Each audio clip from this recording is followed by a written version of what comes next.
Hello everyone, welcome back to my channel. I hope you're all having a wonderful day.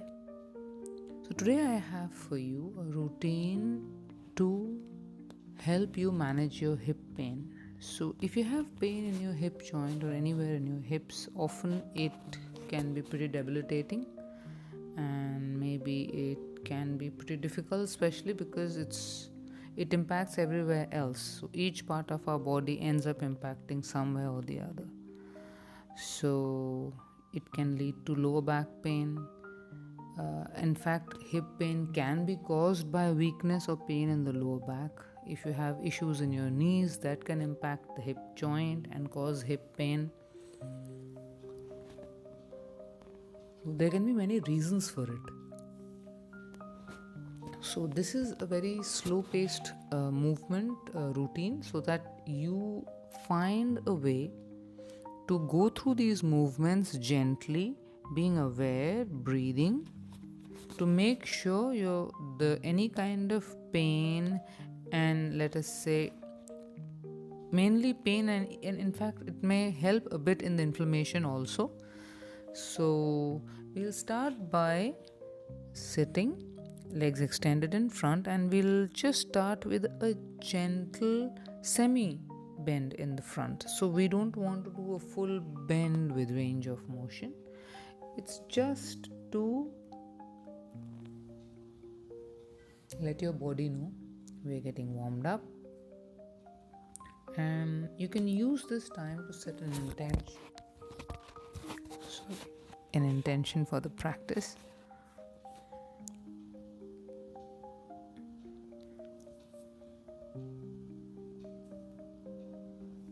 Allowing this moment to just sit, ground yourself, prepare yourself for the practice to come, for the routine to come.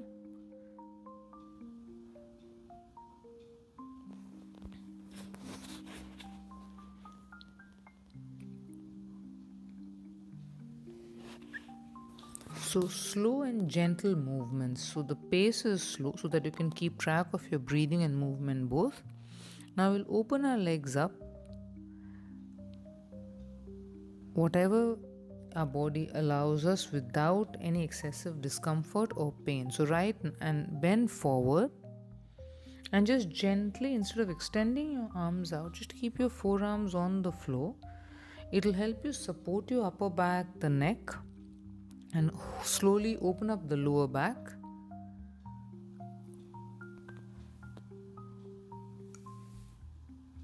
And the gentle supported forward bend will also help you kind of improve blood circulation towards the hips and the pelvis. That's one of the ways to improve any kind of or reduce any kind of pain that might be happening. Now you can extend both your hands a bit forward, again choosing carefully where to go. Instead of just blindly stretching out, just gently go and test out wherever your body allows. So since this practice is to reduce pain in the hips, we do not want to excessively stretch. Right now it's about reducing the pain, reducing the discomfort, so you can go ahead and focus on other things. Because this is the problem that happens with pain. When you have any condition, it could be pain in the hips, pain in the knee, lower back, or anywhere for that matter, it starts to take up a lot of space in your life.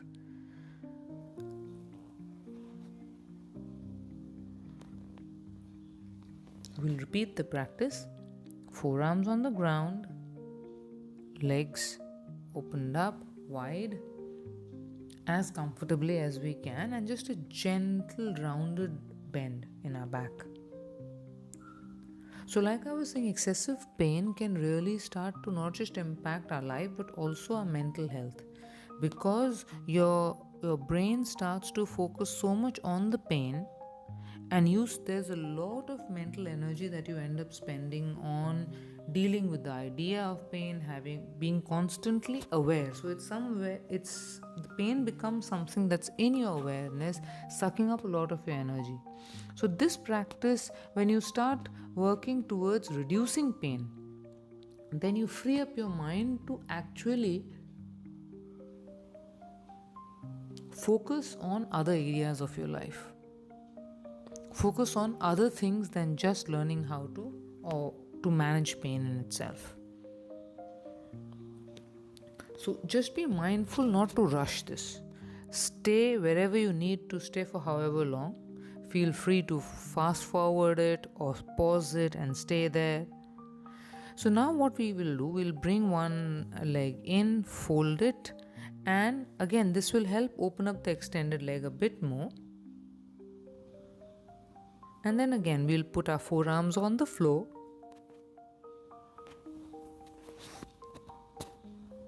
And allow our lower back, upper back to stretch over. Also, the forearms on the floor provides a lot of support, so you're not extending forward immediately, risking any kind of excessive stretching or pull of the lower back or upper back or neck. With the forearms on the ground, a lot of your weight is supported by your forearms, so you feel free to stretch out the lower back a bit, the upper back a bit. So these movements of the lower back where you're moving forward and backward and involving the pelvis, the legs, the lower abdomen, it overall improves a lot of your blood flow. It warms up the entire area of your hips and glutes, and it will certainly reduce pain. Now we'll again in the same posture go forward, extending our arms forward.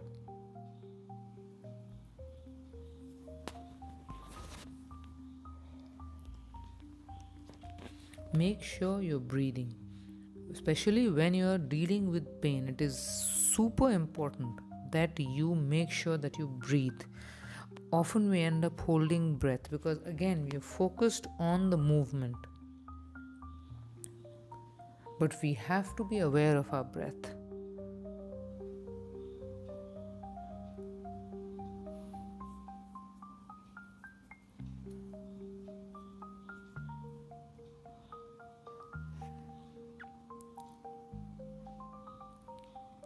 So since this is about pain management and this we are trying to reduce your pain in the hips, in the glutes, perhaps if you have pain in the pelvis, make sure that you don't do this early in the morning. Wait for at least a couple of hours or at least 4 to 5 hours after you have woken up, because when we wake up our bodies are stiff. That is not the right way, that's not the right time to manage pain through stretching immediately from the get-go. You want your body to be agile, to be nimble, to be warm when you start working on things that can improve pain. But you want to do them at a place where your body is not too stiff, because you risk excessive pain, you risk any kind of excessive movement. So after a few hours of being awake, your body is now more pliable, you've been walking around, it's warm, and that's the time. So the earliest is at least 4 to 5 hours after you wake up.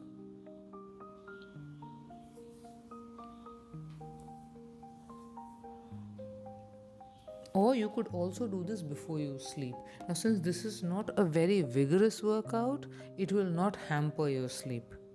What happens that if you do a very strenuous workout, a very exerting workout right immediately before sleeping, that will impact your sleep, because heavy duty or very strenuous workouts might increase your cortisol levels, and if the cortisol levels go up, then you may not be able to sleep.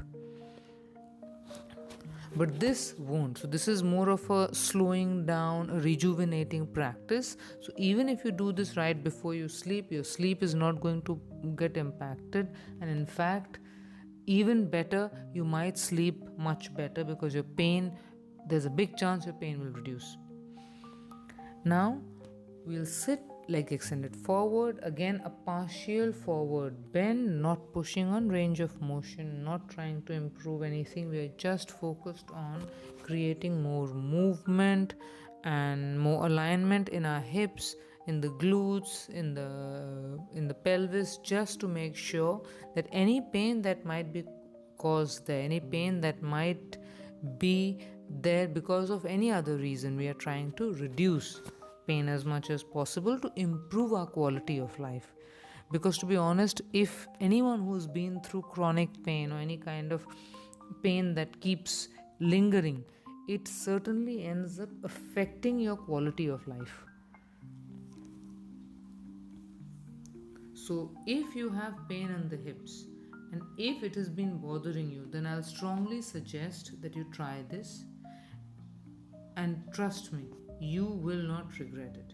Now, we'll repeat the same move on the other side. We'll take this leg in, the other leg extended out, and again, the supported first variation will keep our forearms on the mat, supporting our upper back. Now, also, one thing you must remember, each side of our body is different depending on which is our dominant side, which side we tend to use more, if we've had any injuries. And so each side, so our left side, whether we are right dominant or left dominant, our musculature is going to be different, our muscle size and everything is going to be different. So the amount of pain that you will experience on your left or right side of the body also may differ. The stiffness that you might encounter on the left or up and down, maybe on the upper body or lower body, is going to be different. And that is why it's super important that when you go through these practices, that you're aware, that you're breathing. The moment you start paying attention to your breathing, you'll come back to awareness. You'll be forced to pay attention to your body. And that is where you need to be.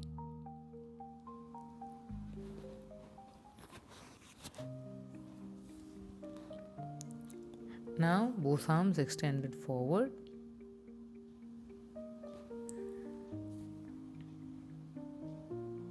So you'll see here, like often I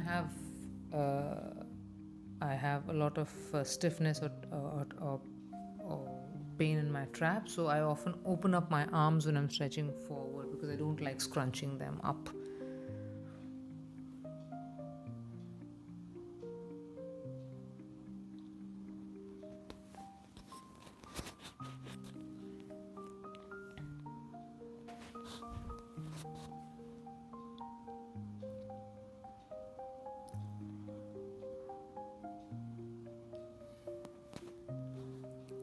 I'll do this a second time.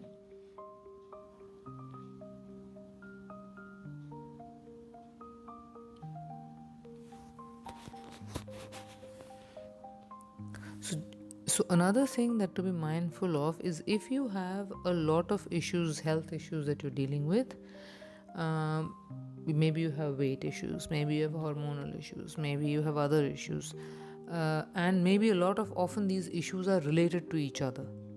So maybe you have pain because you're overweight, or you have a certain hormonal issue because of which you have something else, and because of which you have something else. And so often these issues can be interconnected, and they will be impacting each other, and it can create a very difficult situation. It could be very overwhelming.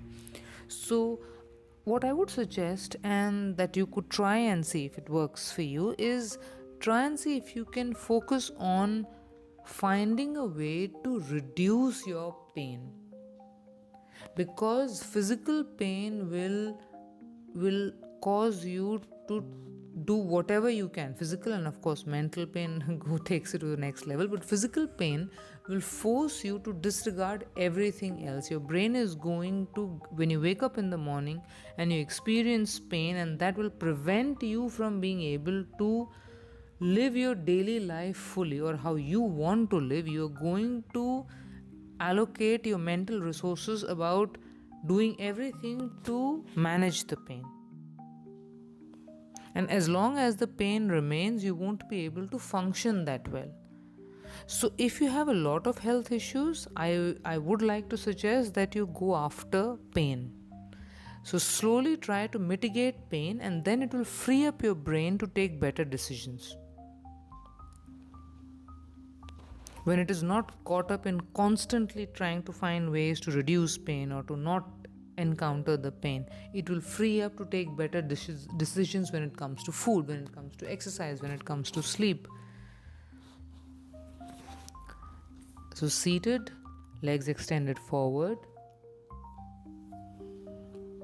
and a forward bend. So you'll often find me that when I'm doing a move, when I'm doing a posture, when I'm doing a pose, I always adjust. So if at any point of time I start to feel that okay, something is pulling, or if I feel a certain stiffness somewhere, I'll always adjust. This is important because you don't want to get stuck in a position where you can pull something, where you could get injured. Maybe the pain will become worse, or perhaps it might cause further issues. And if you actually face issues, if you get injured while trying to manage pain, then certainly you will not feel like doing this again. Then it's going to impact your decision making. So because you will remember, okay, I tried this, I ended up getting hurt, and you're not going to even try anything ever again. That happens to a lot of people. So it's very important not to overdo it.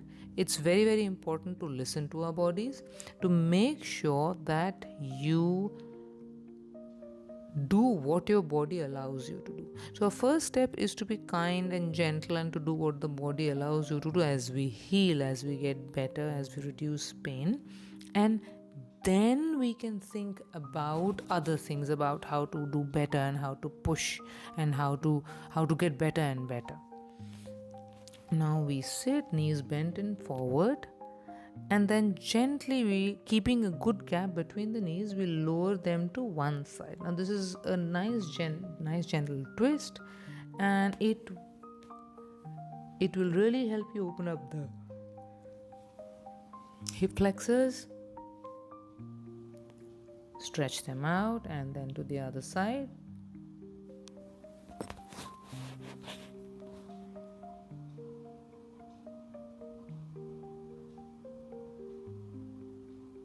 Especially when it comes to pain, it is important that the movements be slow and deliberate. Why slow? So that you maintain control over the movement. The moment you start going too fast or too rash or too much, let's say instead of doing a little bit of a stretch, you want to push it, then there will come a point of time what if you lose control? What if it becomes too much? What if you accidentally end up pushing too much and the pain becomes worse? So stay mindful, do what you can.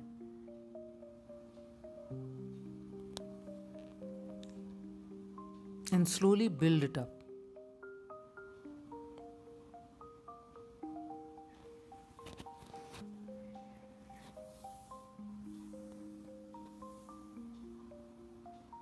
And again, like I said, make sure that you're breathing. Every time you breathe, make it a point. You can even keep a count in your head and breathe 2 times, 3 times, 4 times.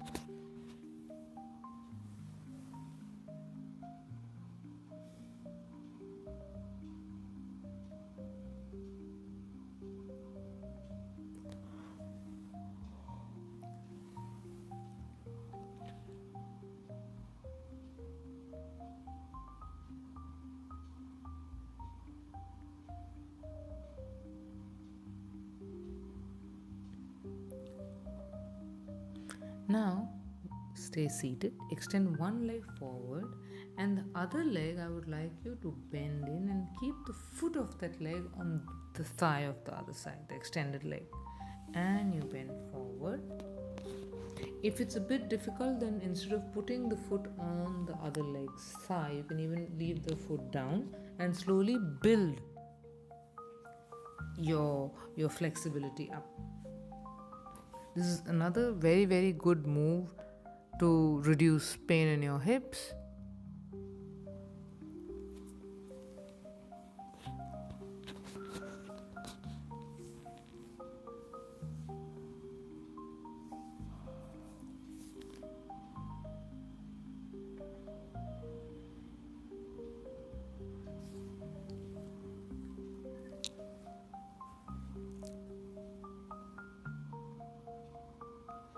Now, it's important that you be aware, like I mentioned earlier, that each side is going to feel different. So, one side will be more flexible, one side might be more stiff, one side the range of movement will be more, one side will be stronger, often because Even people who train regularly, they also often don't really realize it until unless you specifically put in place training that caters to both sides. Often, even in the case of athletes and really dedicated gym goers, one side becomes dominant. So while you are doing this routine, while you are focusing on the stretches, be mindful. And it is good to do that because you'll be aware of till how much your body can move and how much you can push the stretch. So don't have the same expectation of the same levels of stretching or movement or range of motion for each side, and observe. When you're doing a stretch that involves both sides of the body, observe.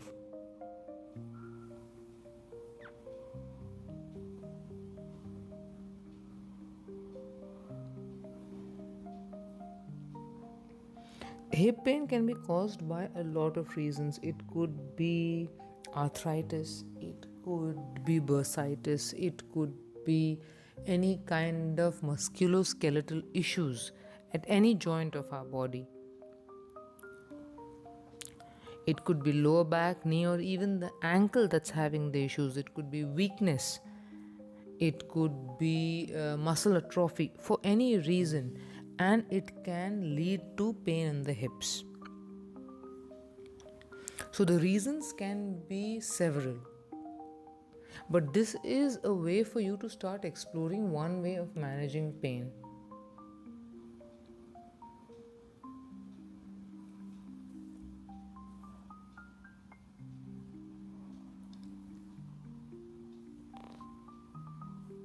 And in fact, there are so many instances that just by regular practice of yoga, by regular practice, a lot of your pain related issues physically are going to go away. That is something that I've witnessed time and time again. Everybody is skeptical, everybody doesn't nobody, everybody's skeptical. They don't think it's going to work, they don't feel it because it's pretty different than a lot of things that we're used to do. And yet, with the regular practice of yoga, of regular practice of paying attention to the breathing, pain in people goes down. The impact of pain and of lack of movement and the inability to perform the same way in their daily life, that whole aspect of it is bettered.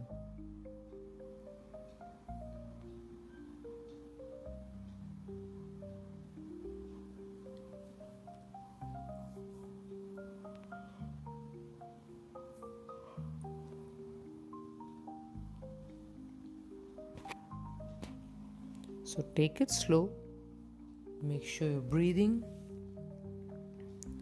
and observe and pay attention to both sides of your body. When you're doing stretches on both sides of the body, be aware, pay attention.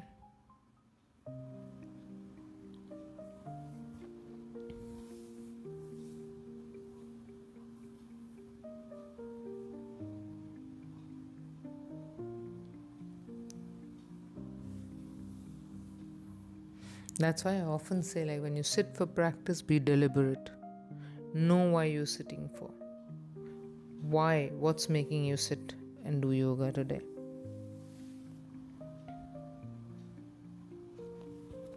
Now, end of the practice, we'll extend our legs forward, a gentle forward bend,